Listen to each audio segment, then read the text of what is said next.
ఫలితాలు ఎలా ఉంటుంది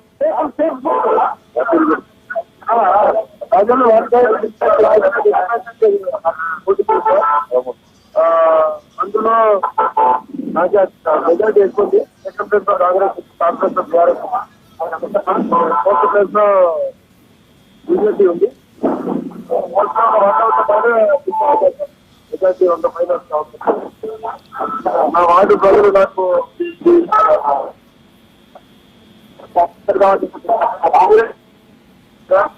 నేను టికెట్ అడిగిన తర్వాత నాకు టికెట్ ఇవ్వలేదు. నాకు ఎవరు ఇవ్వడానికి అది కొంచెం మనసులేదు. వాళ్ళు కూడా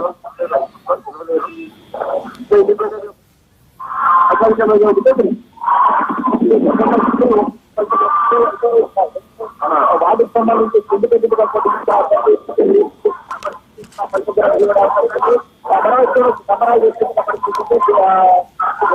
వాటికి సంబంధించిన ఫలితాలు రావడంలో కూడా ఇంకా కాంగ్రెస్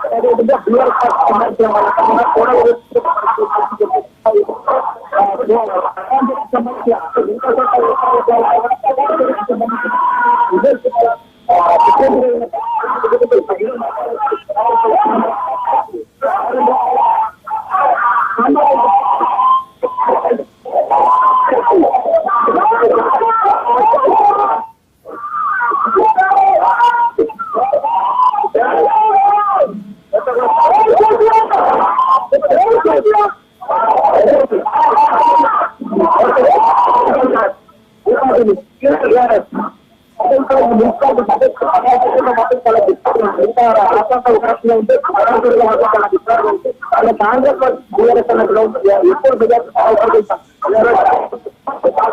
రైట్.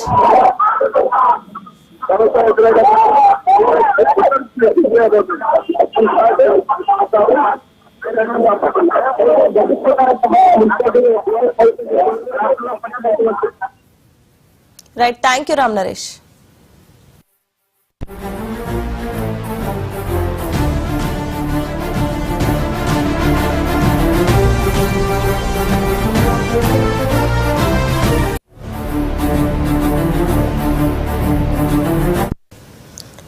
మేడ్చల్ మల్కజ్గిరి జిల్లాలో అలియాబాద్ మున్సిపాలిటీలో ఎన్నికల ఫలితాలు కాంగ్రెస్ కు బిగ్ షాక్ తగిలింది.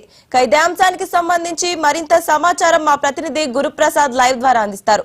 చెప్పండి గురుప్రసాద్, అక్కడ ఎన్నికల పరిస్థితి కౌంటింగ్ ఏ విధంగా ఉంది? ఉమ్మడి పాలమూరు జిల్లా వ్యాప్తంగా కూడా అయితే 18 మున్సిపాలిటీ ఒక కార్పొరేషన్ సంబంధించిన కౌంటింగ్ అయితే 8 గంటలకే ప్రారంభమైంది. ముఖ్యంగా మనకు కొల్లాపూర్ మున్సిపాలిటీలో 1వ వార్డు కాంగ్రెస్, 6వ వార్డు కాంగ్రెస్, 9వ వార్డు కాంగ్రెస్, అలాగే 2వ వార్డు కాంగ్రెస్, 14వ వార్డు కాంగ్రెస్, 17వ వార్డు కాంగ్రెస్, అలాగే 12వ వార్డు బీఆర్ఎస్. అంటే కొల్లాపూర్ మున్సిపాలిటీ మాత్రం కాంగ్రెస్ పార్టీ స్పష్టమైన మెజారిటీ వైపు వెళ్తుంది. మొత్తం 19 వార్డులు ఇక్కడ ఉన్నాయి.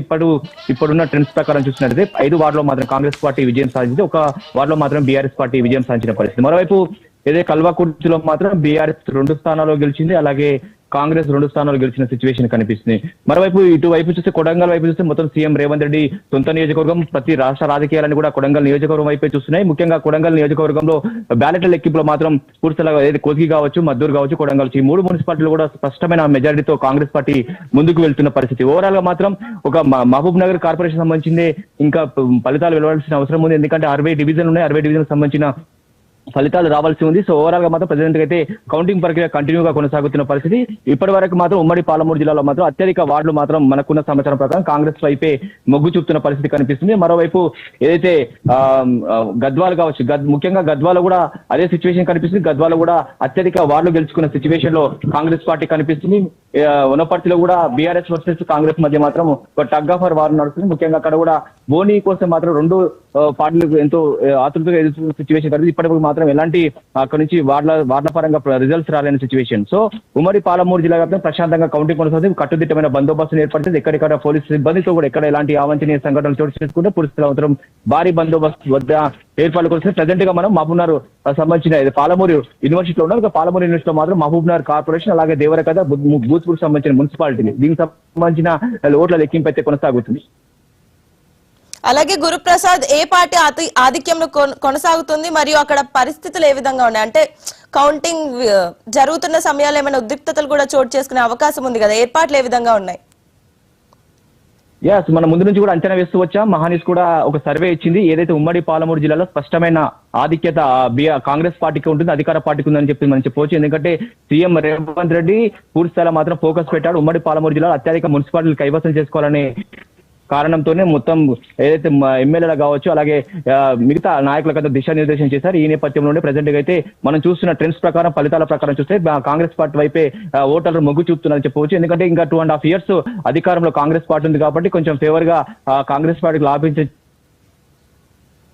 వార్డుల పరంగా రిజల్ట్స్ వస్తున్నాయి కాబట్టి, ఒక్కోటి వస్తున్నాయి కాబట్టి కాంగ్రెస్ పార్టీ పూర్తిస్థాయిలో మాత్రం ఆధిపత్యం ప్రదర్శిస్తూ వస్తుంది. కాకపోతే నారాయణపేట, మక్తలో మాత్రం బీజేపీ మాత్రం గట్టి పోటీ ఇస్తుంది. ఇప్పటి వరకు అయితే బీజేపీకి అక్కడ బీజేపీ సంబంధించిన 2 అభ్యర్థులు కూడా గెలుపొందినట్లు మనకు సమాచారం ఉంది. నారాయణపేటలో కూడా అదే సిచ్యువేషన్ కనిపిస్తుంది. సో ఓవరాల్ గా చూసుకునేది మాత్రం ఇప్పటి వరకు ఉన్న ట్రెండ్స్ ప్రకారం మనకు మాత్రం కాంగ్రెస్ పార్టీకి ఎక్కువ వార్డులు వచ్చినట్టు మనకు సమాచారం అందుతుంది. Right, thank you Guruprasad.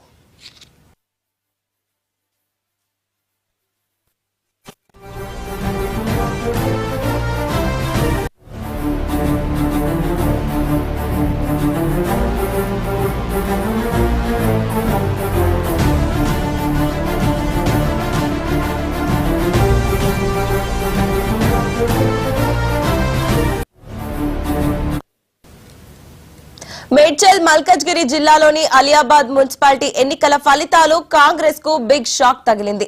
ఉదయం నుంచి ఉత్కంఠగా సాగుతున్న ఓట్ల లెక్కింపులో చిత్ర విచిత్రమైన ఫలితాలు వెలువడుతున్నాయి. ప్రధాన పార్టీలకు ధీటుగా స్వతంత్ర అభ్యర్థులు కూడా తమ సత్తా చాటుతున్నారు. దీంతో ఇక్కడ ఫలితాలు ఆసక్తికరంగా మారింది. ముఖ్యంగా 7వ వార్డులో స్వతంత్ర అభ్యర్థిగా బరిలోకి దిగిన వెంకటేష్ అనూహ్య విజయాన్ని నమోదు చేశారు. పార్టీల అండలేకపోయినా స్థానిక ప్రజల మద్దతుతో ఆయన గెలుపొందడం విశేషం. మరోవైపు బీజేపీ కూడా అలియాబాద్ లో దూకుడుగా వెళ్తోంది. 4వ వార్డులో బీజేపీ అభ్యర్థి దీపిక ఘన విజయం సాధించారు. అలాగే బీఆర్ఎస్ పార్టీ కూడా తన పట్టును నిరూపించుకుంది.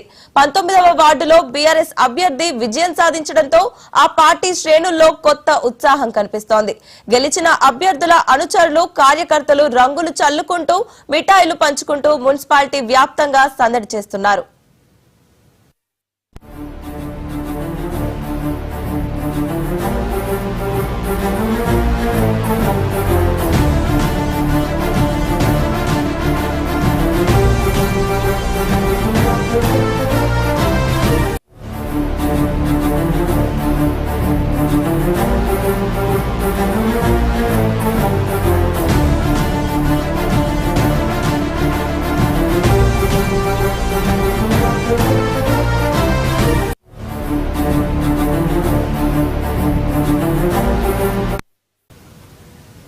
మేడ్చల్ మల్కజ్గిరి జిల్లాలోని అలియాబాద్ మున్సిపాలిటీ ఎన్నికల ఫలితాలు కాంగ్రెస్ కు బిగ్ షాక్ తగిలింది.